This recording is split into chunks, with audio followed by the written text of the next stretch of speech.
Hello everyone, this is Rabab Alma, a licensed marriage and family therapist and international life coach, and I am excited to be interviewing AbdulAziz Syed.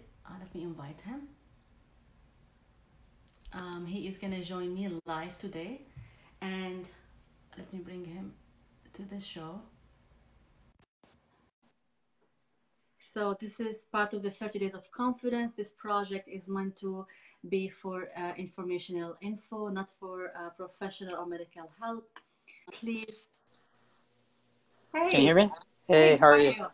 Good. How are you? Good. Thank you for joining me. Let's see if I got the camera angle. Okay, this one's good. Is the Perfect. lighting fine? Perfect. All right, Yes. awesome. Yeah. Perfect. So let me introduce you. Brief introduction, and you can, elaborate on that. So I Sure. am with AbdulAziz Syed. He is a clinician, a licensed social worker from Chicago, Illinois, at the Khalil Center, and he's a member experience manager at Purify Your Gaze. Thank you for joining me. Oh, thank you for having me. It's a pleasure. It's an honor. Thank you. So for those who are joining us, please share this video and write your comments or questions, and then we will respond to them at the end of the show. So tell us more about how you joined social work. What's the your role at the Always a story, right? Oh, Yeah. God. Well, let's keep it brief, since I can go on Sure. for days. Sure. Long story short, I actually grew up in Saudi Arabia. That's where I was raised, and Oh, like I. me. Oh, you were too. Oh, subhanAllah, that's crazy. See, you never know these things. It's crazy, yeah. So, Amazing. Where yeah, in Saudi Arabia? I When? was in Riyadh. Me too. Oh, really? So Wow. Wow, that's crazy. Subhanallah, that's crazy. Wow, quite the amazing. coincidence, right? Yeah, So absolutely. I finished high school there. But I guess my mental health story begins where I actually wasn't aware of any of, depression, bipolar, sadness, but didn't really know much about any of this stuff. But I started talking to a lot of people online, and that allowed me to they'd say, "Oh, I have bipolar. Oh, I have I have depression. I have ADHD," and I'm like, "What's that?" So talking to a lot of people online and seeing their distress, and they were like, "You're a great listener," and blah blah blah. So I was like, "Oh, maybe I could do this." So when I moved to the States post high school, I enrolled in psychology first. But then I looked into sociology, and I was like, oh, wow, that's so cool. So I kind of combined the two into social psychology. Then there was anthropology that I took. Dale Simpson, shout out to my professor, amazing guy. So I was like, why don't I just combine all of this? Uh-huh. And there was this thing at Cornell called human ecology. It was like studying of kilojoules or something. So it's kind of really weird. I just jumped back to psychology and then finished my undergrad. But I felt like psychology was kind of trying to cure the problem rather than prevent it. Now I know many psych colleagues will differ. So then someone was like, "Why don't you do social work?" So I'm like, "What's that?" Since I didn't grow up in the States, I had no idea. So I explored the program at my alma mater, and fell in love with it. I loved the programs, and then finished my degree, and now I'm practicing. So yeah, that's kind of a short long story to how I got into social work. Amazing. Yeah. And what is it when you say that you are the manager at Purify Your Gaze? What is that all about? So Purify Your Gaze is a community of predominantly Muslims struggling with sexually compulsive behaviors. So these could be anywhere from pornography, masturbation, even seeing escorts, and and there's an element of compulsivity, and I think I want to rein that in, where many people are like, oh, you're stigmatizing sex, you're stigmatizing these things, and that's not really the case, because even from a faith-based perspective, sex can be a very positive thing. The idea is anything that can become very destructive is unhealthy, and needs to be needs to be confined in certain boundaries, where the addict has now lost any sense of boundary, any sense of morality, and any sense of their own values. Because for someone who is within their values and they're doing what they're doing, it's not. I mean, it's not really an addiction, so to speak. I mean, it could be, but most people, they're going against their own values. They're harming themselves, and they know it. It's kind of like that Dr. Jekyll, Mr. Hyde. So yeah, so Purifier. So my role as the member experience manager at Purifier Gates is to really create that online community, to create that member experience that people come and they not only walk away with having improved themselves and working on their sexually compulsive behaviors, but as a result of their time with us, that they undergo a great amount of transformation and personal growth. That's the hope, and that's a very it's a process that's constantly being refined. I actually was in LA not too long ago, meeting my supervisor there. So we sat down, did like a whole hackathon, and tried to come up with ways we could better serve the members. So I'm excited to some of the programming we're going to be doing upcoming. Wow, amazing. So when you say online, is this program online only? Yes, it's only online. It's only online. So it's anonymous, since many people might be, do not want to seek assistance, especially with, you combine sex and then addiction. It's like, oh God. Yeah. I've got a whole bag of imagine putting that on the office. Like, this is yes. We actually had that on our website, like where Muslims struggle, seek redemption, or seek help for pornography, or seek help for sex. Wow. And it was like, and our members were like, can you tone it down a little bit? We don't want people to see that we're attacking. Exactly. So yeah, so that's it's pretty much online. So, online calls, live calls that we do, but also events that we do online. We host a lot of other people to talk about the subject, but talk about also things that pertain to living a healthy, balanced lifestyle. Because many a times addiction is a result of an imbalanced life, a life that's not been explored, and a life that is, engaged in the extremes in certain regards, but neglected in many other ways. And addiction can be also distraction from the real yes. issue. Absolutely. Absolutely. All the underlying issues that you don't want to deal with. Yes. For many. Distract ourselves with all kind of addiction, whether alcohol or drugs or sex or whatever it is. We have to distract ourselves with. Definitely. So for the people who are joining us just now, I am interviewing AbdulAziz Khan. He is a licensed social worker, and he's the manager at Purify Your Gaze. This is Rabab Alma, licensed manager, family therapist, and international life coach.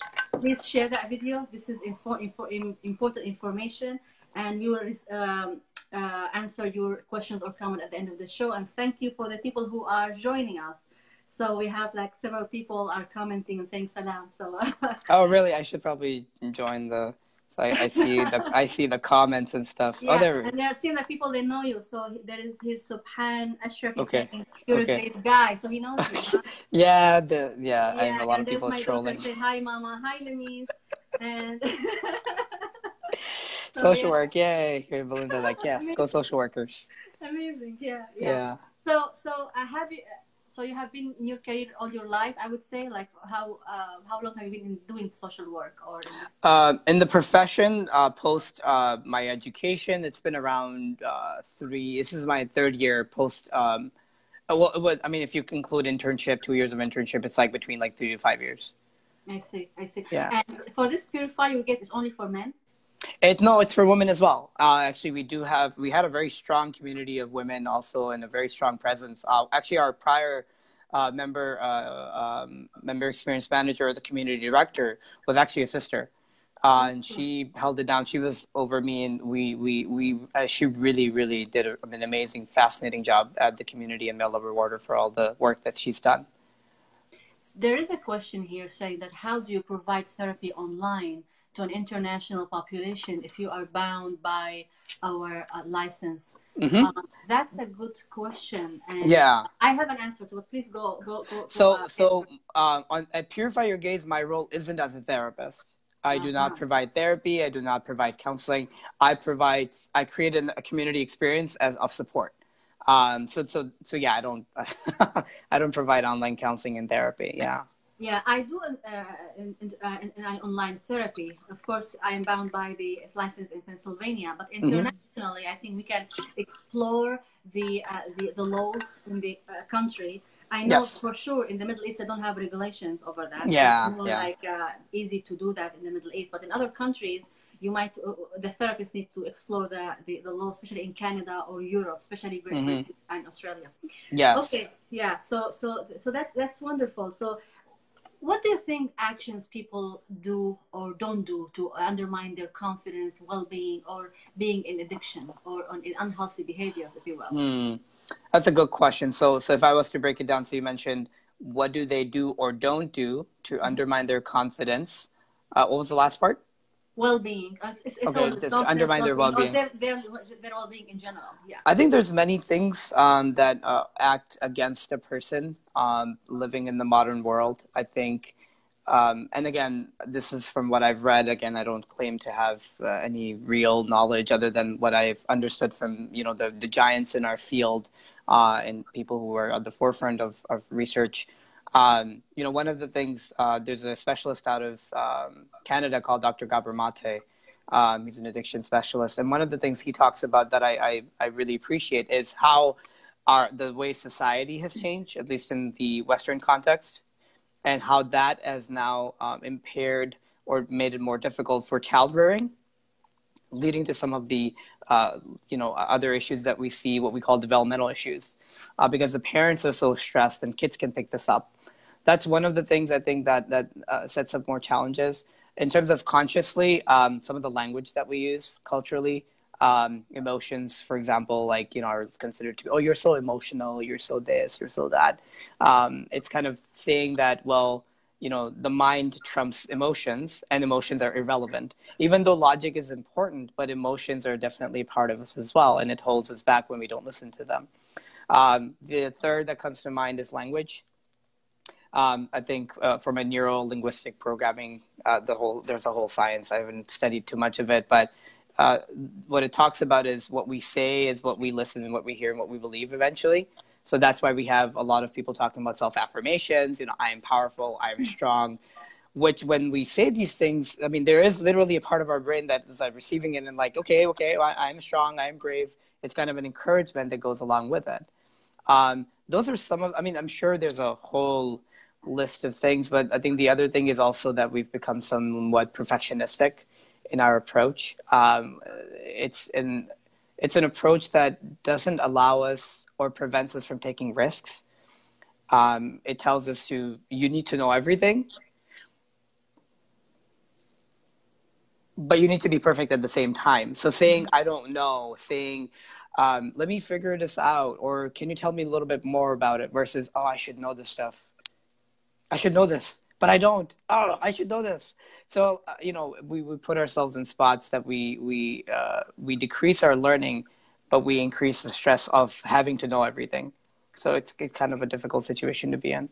Yeah, it's also the negative thinking, negative thoughts. Yes. That we ruminating, Yes. and we keep repeating to ourselves instead of like changing the mindset, if you will.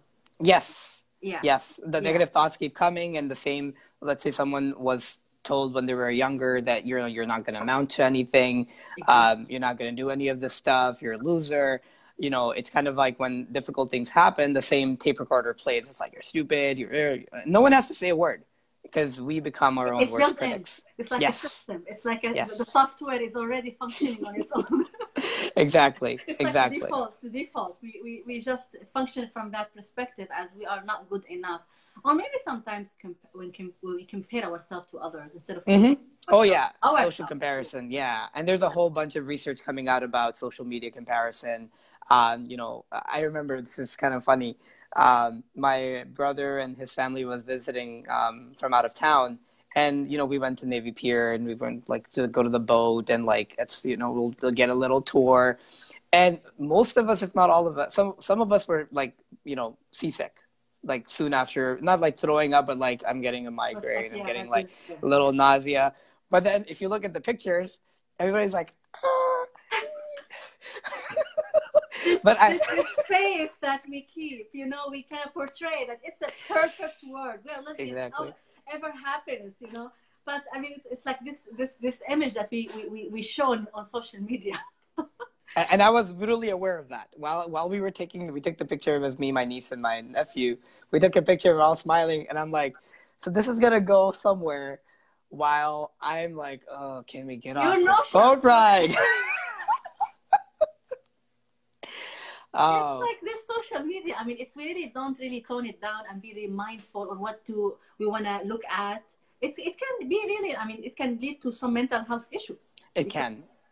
It can, and I think that's where some of the research is pointing in that direction. The other thing I wanted to mention about confidence, I think I made a note of this because there's a personal development trainer that I follow, Brendan Burchard. Really, I really, appreciate his work. Have been to one of his live events. One of the things he talks about was, and I think I saw it true with one of my clients, where confidence is very much looked as in our culture as a kind of a you're kind of he gave the example, it's like Superman, like I can save the day and I know everything and I got this.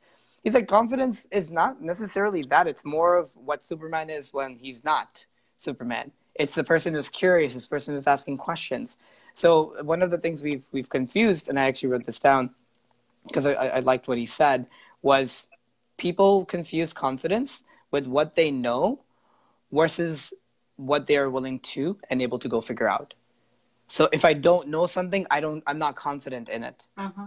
Versus saying, I really don't know this concept, but I know I can go I and can find figure it some out. answers. I can find out. Yeah, yeah. And I know I've personally been affected by this, like being a new clinician sometimes previously. I was like, oh, I haven't read this book, so I can't treat this thing. Or I haven't, mastered this course, so I can't really work with this population. Versus you're like, not quite, because if Yeah, you're willing to walk with your client and learn as you grow with them, um, absolutely. there's a very different process that happens there. So I think that's a big part of the part is to be able to say I don't know, but being willing to ask questions and being comfortable versus feeling like I got to put this fake bravado on and that I know all the I know answers and I know everything. everything. Yeah. Yeah, yeah, Belinda here saying that it's Brandon Bouchard. The name yeah. she Brandon Burchard. Yeah. yeah. So yeah, I think it's a matter of, again, comparing. I think Christine Neff, she talked about. I talked about that with another guest 2 weeks ago. How Mm-hmm. to compare ourselves with ourselves, like Mm. ago, because we grow, and yeah, we are not gonna know everything. And we have to, I mean, as clinicians, we have so many cases sometimes, and sometimes you will start the first case you will have for OCD, or you have to start somewhere. Mm-hmm, mm-hmm, you mm-hmm. know and Yeah. if you see like you need help, we can put ourselves under supervision, someone who knows Yes. that, and Yes. ask our peer supervision or peer consultation. So I think we need to delve into it, or otherwise Mm. we will not be able to. Be Yeah. willing to, yes, be willing to dive into that uncomfortable. That's so much of any clinician who's watching this probably knows. Therapy is very much a process of delving into the unknown, where you are in a process with your client, but you don't really know what the outcome might be, No, and you're walking alongside them within the uncertainty and being okay with it being uncertain. That's absolutely. that's And this that is is a about that our is informed consent. yes, that's what we signed up for. Because people come in therapy sometimes for a certain purpose or a goal, and Yeah. then while in the process of therapy you find out something totally different, and the outcome will Yes. be totally unexpected, but it's Mm-hmm. okay, because we want to work with our clients where they're at. Exactly. And so how do you think people can help themselves to boost their well-being and to be able to put themselves back on track? We all sometimes deviate and have our moments. How do you think we can really help ourselves, and all the clients, how they can help themselves, in your opinion, to There's many ways that a lot of people much more knowledgeable than myself, and I'm sure they can answer it much more eloquently. Some things that I found that have worked for me or my clients. One of them is the conceptualization. It's to see truly where you're at. It's to get a good gauge of where you stand. One of the things I actually did with some of my clients who were feeling overwhelmed or not sure, I actually had them draw like a diagram. It's like, imagine it's a blank sheet of paper and there's like like water. So they're in the middle, like they draw like a stick. I'm not great at drawing, so I just draw like a stick figure. I'm like, there's two things that happen in life. There's things that will pull you up out of the water, and things that will pull you down. So like like you've got your ball and chain essentially. So part of what I asked them to do is, why don't you draw what is pulling you down and what is pulling you up and how big they are. And based on how big they are, you'll see if you're completely submerged underwater, like you're in crisis, like this is terrible and not a great place. Are you barely surviving, or are you thriving? Are you on top? And that really gives people a good understanding of what's really dragging me down, what's pulling, and then what's going to pull me out. So working on your strengths. So trying to inflate the balloons, if friends work, spending more time with them. So like the ball and chain is being disorganized and paperwork is all over the place, then maybe I need to hire a coach. Maybe I need to read a book about it. So this kind of gives that conceptualization. That's number one. Number two, I do think there is a push, from my limited understanding, there is a push for the self-help world to read books and do independent work. Mm-hmm. While I see, I spent a good part of my own, in my own personal journey, just trying to read books and listen to podcasts. And, it's intellectually stimulating, not going to lie. It's really useful. But if I didn't have a community of people to implement it with, I didn't have someone that I was working with to break it down. It's like someone who is learning religious scripture by just reading versus going to like someone who's lived it and like, okay, what does it look like? I'm like, oh, you're totally getting it wrong, brother. Like you need to whoa, like calm down. So in this situation, I'd say it's good to have people who are on the same path. I think connecting with people who are wanting to be better, to become better, and connecting with them and creating a space, even if it's virtual. Like I have a practice myself where I actually connect with a fellow clinician every morning, not every morning, like once a morning, one day a week. And we talk about our goals and we say, this is what I'm committing to, and can you hold me to task? Even saying that, even doing that in a small space, it doesn't have to be public, is so powerful. And I remember the model we based it off, many of these people like Jack Canfield, like the Chicken Soup for the Soul, they had like this mastermind. And all of them would get together. They were like famous writers. They would get together, I think once a week or something along those lines. Don't quote me on it. And they would talk about their goals. And all of them became hugely successful because they had that community and they had that group. So I think I would encourage people to do that. Number three, in terms of how they can work on it, is one step at a time. I mean, this is big in the addiction world, but I can't stress it enough. I think I was listening to something from Brendan, and he talked about, if you're looking at a 3,000-mile journey and you look at the end, you're like, I'm never going to make it there. That's never going to happen. But you're like, okay, what's the next mile? What's the next mile? It's similar to when people talk about you're going, you're driving in the middle of the night, in the middle of like rural America, and it's pitch black dark, stars are beautiful, but the only thing you can see in front of you is how far your headlights allow you to see. Absolutely. And that's all you need to get to your 500-mile further destination. So what that looks like is, what is that one step that I can take towards that direction? Instead of breaking it down. So I use a ladder model for some of my clients. So it's like, your goal is here, you're over here. And a lot of times what you're trying to do is like, oh, I got my goal. Oh, I'm going to get my goal. I got this. And then they just keep crashing. And they're like, oh, I'm not trying hard enough. Oh, I'm not sincere enough. Oh, I don't want it bad enough. I'm like, well, let's make a little steer here. Absolutely. Let's break it down into objectives and like, okay, step 1, step 2, step 3, step 4, voila. And that helps to like the physical conceptualization helps. So I think those 3 things, I'm sure there's a lot more, but those would come to mind at the moment. So Muhammad Sami says here, how do you see the role of one's faith in building true confidence? Oh, that's a good one. That's a juicy one. That's a juicy one. Well, I think one of the things that came up in my journey towards wellness and understanding and confidence, I struggled with the concept of humility as taught within the faith-based tradition and confidence. Where, I was leading certain student organizations while I was in college, and, I might give a talk and people are like, yeah, that's so awesome. And I'd be like, I got to be humble and say like, thanks to God, no, it was not me, please, no, don't say that. No, all good comes from God, et cetera, trying to push it off of me. Because my thing was, no, all good comes from God. And I'm just, I just got lucky. I just got lucky that maybe I said something that people wanted to hear. So I didn't really own any of that because I felt like that's what being humble meant. but at the same time, I still lacked confidence, and lacking confidence meant that I was very, um, I wouldn't speak up. I would look at other people who are more, who appeared to be more confident than I was, and I would be like, "Oh, they know more than I do. I gotta shut up and I gotta listen, and I just gotta." Which is, I think there's a place for that, and I think humility in terms of knowledge is very important. The other thing, so I talked to one of my teachers, a scholar in the area, and I had an honest conversation with him, and I told him, I'm trying to find the balance. Like, I feel like I lack confidence, but I want to do well. It's like, what's the balance?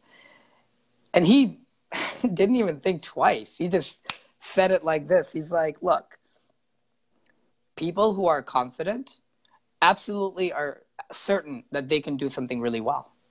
Like, they don't have a doubt that they have the capability and the capacity to do something and do it well. Now, they know that that capacity comes from the Almighty, and they send their, and that humbles them, because they know it's not like I'm a self-made man and I'm going to, all the knowledge that I have is from me, and, I'm going to praise myself. They understand that they have the capacity, and it's true, but they know that it comes from the Almighty, from guidance, from a lot of things within the faith tradition. And then they praise God, and that humbles them. That was a new paradigm for me. Personally, they may not sound too, the idea is true humility is knowing what you're capable of and knowing where it comes from, and then giving praise and thanks to that source, which, again, from a faith-based tradition, coming from the Almighty, coming from God. But there's an ownness of that. So the way I explain it to people is like, before, what I was doing was, this is a really weird analogy, so please bear with me. Imagine I was covered up by aluminum foil, just like completely, just like Tin Man, right? And imagine if people were to praise me for something that I did well, imagine that like to be like, streams of light. They would come towards me, but they'd bounce off in random directions. So like, oh, I got lucky. Oh, thanks to God. Oh, this was just a lucky day. Or it was to everybody but myself. But it was a fluke. It was more like I'm just deflecting randomly. What I see now is what is healthier is to take that off, to let all of that come in, own it, and then say, all praises to God, who's given me this ability, and I'm going to use it to the best of my ability. So you actually truly own the good that you've been able to accomplish, but know that it comes from a higher source, and you praise that source rather than taking all the credit. So it's a more directed praise versus a random deflection all the time. And I think there is there is no contradiction between owning our blessings and I'm able and capable of doing this. Mm-hmm. And I don't think there is any contradiction between any faith and that. We need to have that strength, or maybe have confidence, and we need to own our own well-being. It's not going to come to us. Yes. We need to take actions. Nothing is going to change in our life unless if we change ourselves. And that's a lot of faith talk about that. So I think it's important to own that and take responsibility and accountability. Mm-hmm. Definitely. Accountability and having people around and doing something along those lines. Now, I don't know if I answered the question well enough for Muhammad Sami, in terms of one's role in building one's own faith. The other quick thing I will add is, I think there's a lot of, the idea between the faith tradition and how people practice it. I think a lot of parents really push their kids down.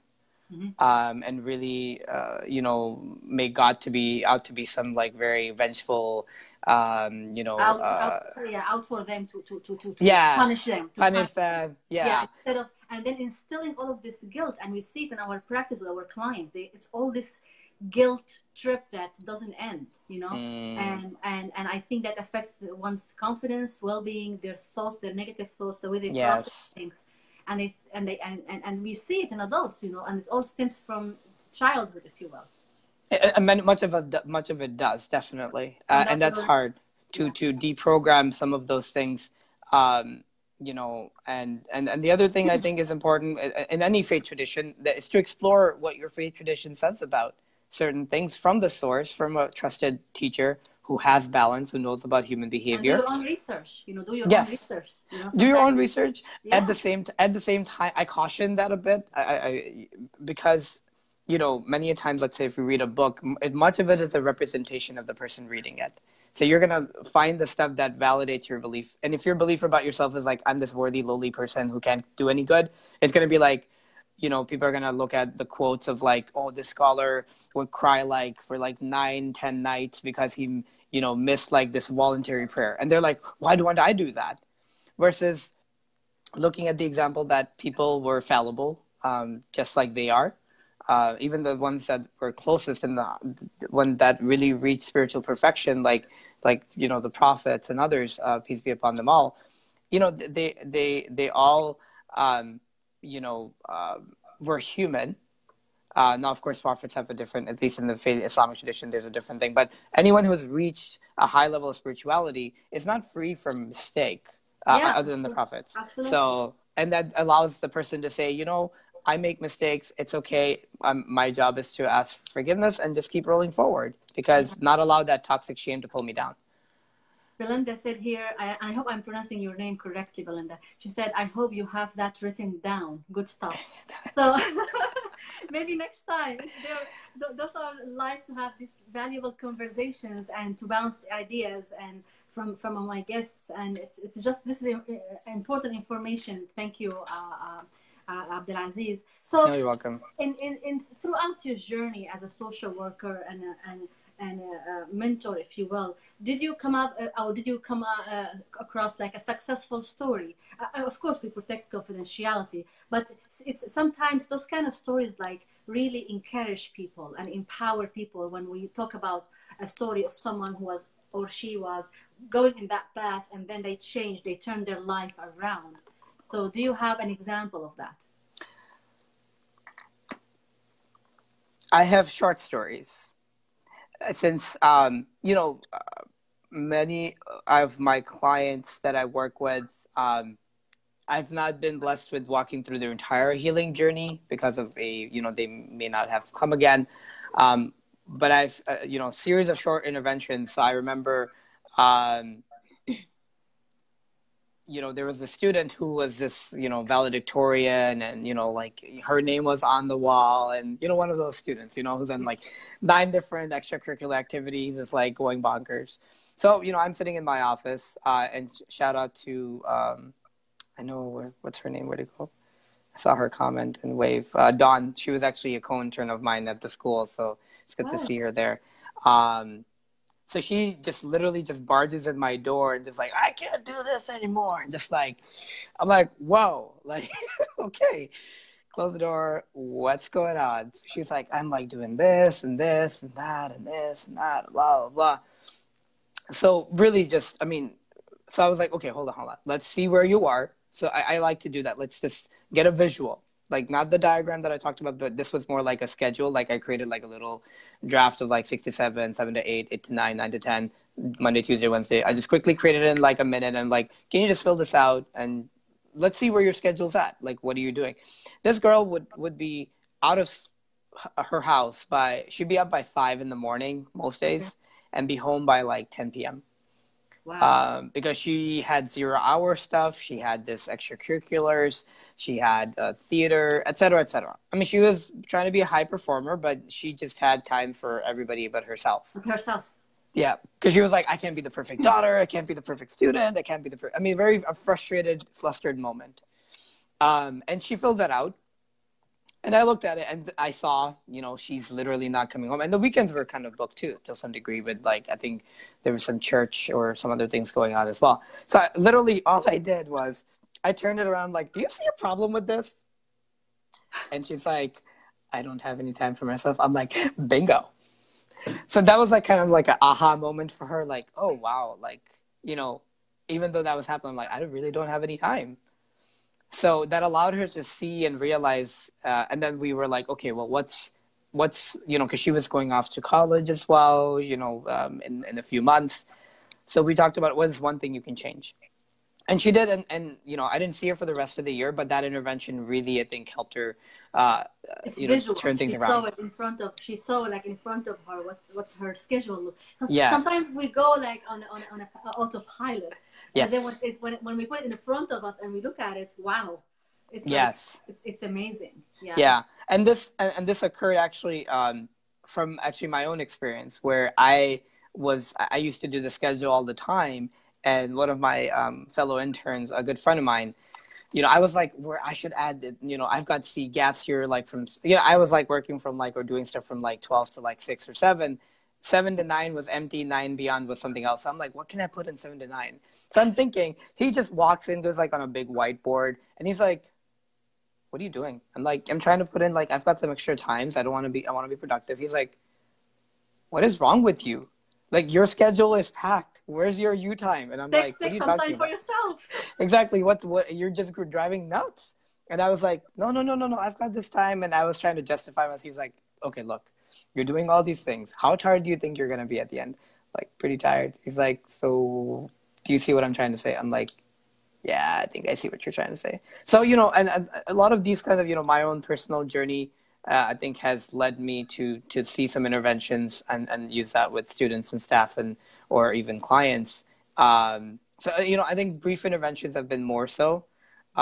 Even something as small as saying, it's okay for you to feel angry. Someone was like, giving that permission to yeah, feel, yeah. Absolutely, yeah. And then the other one that comes to mind is one of my clients. He's still struggling. He's more in the addiction realm, but he's come a long way. He's he reconnected with his family after many years of separating from them because he converted at a young age. First time celebrated with them, connected with them, is very close to them.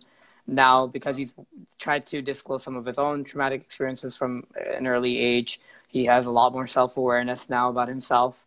And he becoming a lot more trusting because of that relationship that we've developed. Now, there wasn't a single intervention. Actually, the intervention that worked for us over there, we were going over this assessment called the Post-Traumatic Stress Inventory, the revised version, that we do within the sex addiction world. And we were going over what it might look like. What are the symptoms? So at the end of the session, I just briefly talked and I said, I'm thinking in my head that it seems like there are a lot of things that you've been through, and some of those things are living through your lived experiences, through your body, through otherwise. So there may be some post-traumatic stuff going on.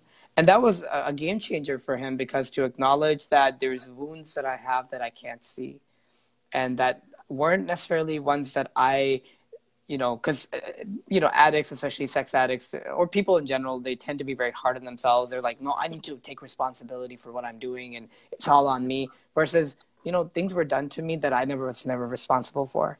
And I'm taking responsibility for now, but allowing oneself to be like, there are things that happened to me that I wasn't responsible for, and I need to give myself a break. I need to have more compassion and have more understanding with myself. And that was very powerful for him. And I think it's very powerful for many people as well. Absolutely. I think also what I found also is very important to celebrate the small achievements. Yes. We kind of like put this big goal, and we forget to celebrate these little achievements, like little small achievements down the road, and acknowledge it for ourselves or others. So we keep getting disappointed and feeling that we are not enough, even though, for instance, you are at 100%, now you are at a 90 maybe, or at 80. So there's decrease of the issue that you are working on, but you don't celebrate that 10% or the 20%. Yes. You know what I mean? Yes. You have that goal in front of you, and you just don't want to focus on the little improvement that you are doing on a daily basis. Yes.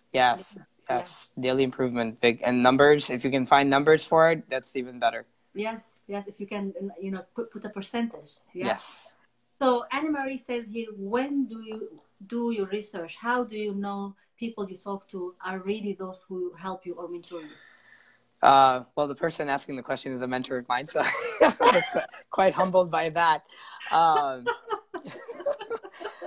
how do you, when you talk to research, I think one of the key things that I found in my experience, I could be very well wrong. So the people that I look up to, at least within the clinical world, so people like Dr. Brene Brown, people like Dan Siegel. Well, Dan Siegel I haven't read much, but I know he's pretty up there. Dr. Bruce Perry, Dr. Gabor Mate, what's her name? Oh God, Mind of Your Own. She's a psychiatrist out of, gosh, I can't think of where. But these people, the reason I respect them so much, there's a culture within academia and psychiatry and professionalism, essentially, is that I think people kind of wrap themselves in their intellectual armor, and their life stays the same. Their research doesn't transform their life, which I think if you're really researching about human behavior, personal development, it needs to, I think, I mean, it could be a bias of mine, it needs to reflect in your own lifestyle as well. And, you know, Dr. Brene Brown, you know, for whoever has watched her work, she talks about the spiritual awakening of the slash breakdown. So that was her experience. And she talks about where in the academic community look down on her sometimes because her work is accessible to the outside community. I'm like, really? Because that's the culture of academics. It's like, oh, if you're, I think the average research paper is like read by a small number of people. And that's like considered prestigious if your papers are not available to the public and it's very sophisticated. It's a very toxic culture. I've not been part of it. Again, I'm very take it with a lot of salt. Dr. Bruce Perry, he allowed his clients to teach him. He didn't come in with his actually, he talks about his stories in his book, The Boy Who Was Raised as a Dog. Really, really amazing book about child trauma and loss and love and healing. So he talks about one situation where there was this mother who would come in and he was like this white coat, like psychiatrist, and he's gonna help her child. And she's like, you have no idea what you're doing, my friend. And he's like, felt attacked. But he slowly over time allowed the people he was working with to teach him. And not only did it transform his practice, but made him someone who was so effective at what he did. And then Dr. Gabor Mate, same thing. Like they allowed their research to transform their life. It doesn't even have to be personal transformation. It could be professional transformation. I think that would be a big part of that. And I wholeheartedly respect that and admire that if you are allowing what you're learning to transform, because we all know the hardest change is personal change. Absolutely. We can work with our clients and, you know, tell them hey, you need to let go of that boyfriend or whatever the case may be. But then, you know, it comes to our own behaviors and it's sometimes a lot more challenging. It doesn't mean, now, just a disclaimer for that one. That's one quality that I look for. Now, that doesn't necessarily mean that whatever they're saying needs to be considered as the truth. One needs to be critical about what they're reading, what they're listening, because your values might be at odds at their values, but you take the good. What's applicable for your situation? Yes. What's your values, if you will. Yes. Yeah. And also as clinicians, we cannot take our clients further than what we got ourselves. There is, you know, I do think there is a lot of truth to that. There is a part of me that thinks that maybe, you know, like, for example, if I've never been through like clinical depression, I can take my clients far maybe by understanding or looking at experiences. But there's other times, like, let's say I've been through anxiety and I know what it feels like and I know how tight it feels, like your ribs interlock and you got to calm down, you got to slow down, you're forced to slow down. I think there is a element that you can connect better. It's possible. When you've had that personal experience. So it could go both ways. Yeah, I think it can go both ways. Yeah. So Belinda said, can you say more about how you create online community? That's a hard one because I think it's challenging because my bias is that face-to-face is, you can't beat that. That's like gold standard. In person, face-to-face, because we are sensory beings. And again, I could be very well wrong, so please take this with a lot of disclaimers.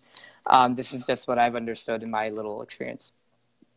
You know, we're sensory beings, so like touch, facial features, laugh, hearing it, all of those things combined really do have an impact on how we're interacting with other people and how we feel connected to the other person. Now, then there's video. Video is still, you still see facial expression. You can't touch the other person, you can't be in their presence, but you're getting some of that.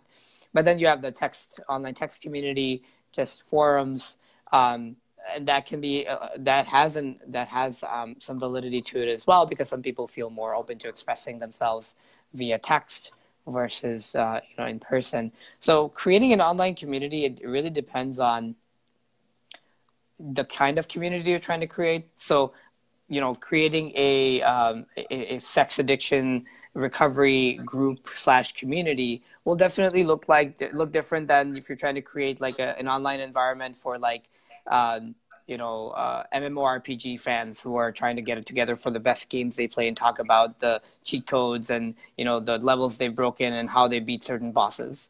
So those will differ, but few key things. And this is an in-person organization. They feel a sense of connection to their peers, to the people in the group. They have some level of investment in the mission. Those are two, and I think accessibility probably is one too. Like they're able to make it. So like say, if there's a meeting at 4 p.m., like a get-together, if they can't make it all the time, they're definitely going to feel disconnected. Second is, if they go there and people aren't talking to them, people aren't inviting them, they don't feel welcome, they can't connect, they kind of feel like they're kind of on their own, that's a turnoff. And if they're there, but they're just like, I just have fun, but they're not really dedicated in the mission, they don't really care about video games, they're like, I think you guys are a bunch of geeks, but I like hanging out with you.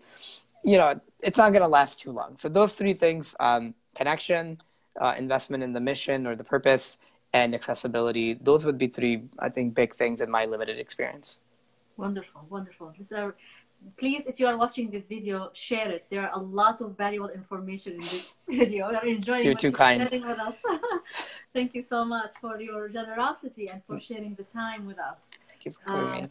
So I'm looking for any questions here. So I think we answered most of the questions. So can you share with us what are your future plans, professional plans? Oh, I jump a lot of hoops, so so currently I will be working at a parochial school for a few days doing work as a counselor. I'll be starting that in 2 weeks. I'll be doing the online community, and then also working as a therapist at Khalil Center. I'm currently working on my CADC certified drug alcohol counseling license. Just delve in more of the addiction world. In terms of my future plans, that's a hard question to answer because I'm still trying to figure it out. I think, many people, when they go towards graduate school or, they have a clear picture, they want to do private practice, they want to do case management, they want to do foster care, they want to do hospital, prison, et cetera, et cetera. My goal has always been about, how can I make the maximum impact in a way that is sustainable? And for that, I've, by talking to some mentors and teachers and learning, it seems like there needs to be structures that are created that sustain it. So I might, die and, 100 years later, that system is still in motion. It's not that it's dependent on someone coming to my office, seeing me, and then going out. Something that is accessible to people, something that is robust, so more of a systemic connection of well-being.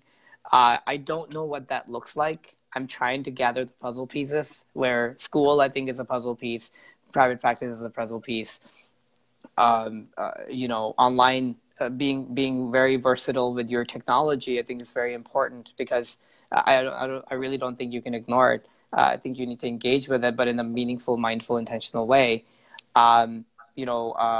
Hospitals, all these things are pieces to the puzzle. I don't know what that big puzzle, when it's going to come together for me, what would it look like?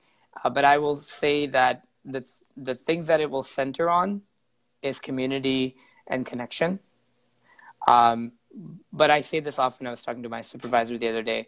If I can work on 3 things, just in general, I think I'd be like, well, you're never satisfied, but I'd be like, okay, my life's, at least my professional career, I'm good. I think I did good. One is um, early childhood trauma and loss. The ACEs studies, for those of you who are familiar with it, adverse childhood experiences out of California, talked about how early childhood negative experiences can even lead to physical illnesses, diabetes and other things. It stresses the body and causes a lot of sometimes suicide and addiction. yes, yes. Oh, yeah. Oh, it was like The whole. the higher scores you have, it correlates with addiction, correlates with teen pregnancy, correlates. It was like the single factor. So Absolutely. that's from a preventative perspective, if I could do that one. Second is addictions. I know there's a lot of scope for good work. There's a lot of good people on the ground working. And I think if I can support that work in any way, shape, or form in a robust way, it'd be a privilege. It'd be an honor to do that. And number three is men's issues. I think there is, and my experience has been, there's not a lot of focus being put on that. Men's mental health, their kind of needs. Typically, it tends to be a female-dominated space, which is not to say that female clinicians or male clinicians is a concern. Is just that there needs to be a concerted effort to work towards well-being for men in what it means for men. Spreading awareness for their mental health. Spreading awareness, having systems, having support networks for them, outings, whatever that might look like for improving the well-being of men. Now, I'm not exclusively saying that because I don't want to focus on women and have something against them. I just think there are systems and amazing systems being created for women, and I think I would just like to compliment that, because I think, or at least in my understanding, both sexes that kind of like work together to support one another, and if one fails, the other one fails. If one succeeds, the other one succeeds. Absolutely. And and in some communities and cultures, like, the man cannot really express his feelings, and that's an issue. So just man up, and then this is an issue that they keep all of their feelings buttoned down, and there's no outlet. Yes. So how can the audience reach you? I think the best way, well, there's two primary ways. I mean, you can feel free to connect with me on Facebook. I know I'm technically selective about who I add on my Facebook, but if I receive friend requests after them, I don't mind. I can probably add them. But professionally, is there a number or a there's an email address. So it's my first and last name. So AbdulAziz Syed. So that's AbdulAziz Syed at KHALILCENTER.com. AbdulAziz Syed at KhalilCenter.com. So you can add that maybe in the comment section after the live. That's okay with you. Okay. Yeah. I can. Afterwards, or should I just add it right now? After the live. Okay, and then or feel free to connect with me on Facebook. It's just abdulaziz.k.syed. Feel free to connect with me over there as well. So yeah. Perfect. Thank you. So, what are your last thoughts or last comment to the audience? Last comments to the audience.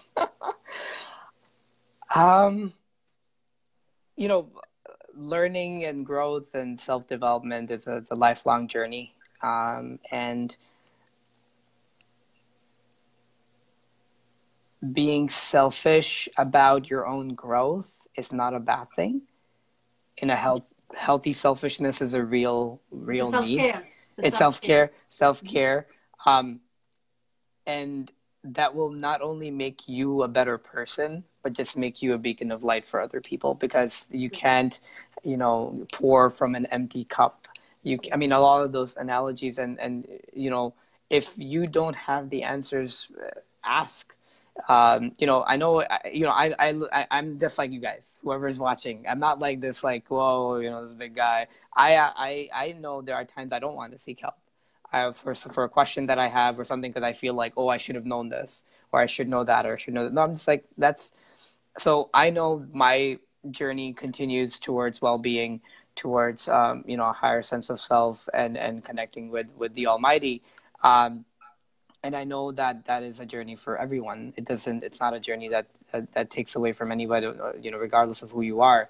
And being with people, being with good people who are invested in you, people who are not afraid to hold you to task, but people who love you for who you are and are okay with telling you what they don't like about you so that they want you to improve on.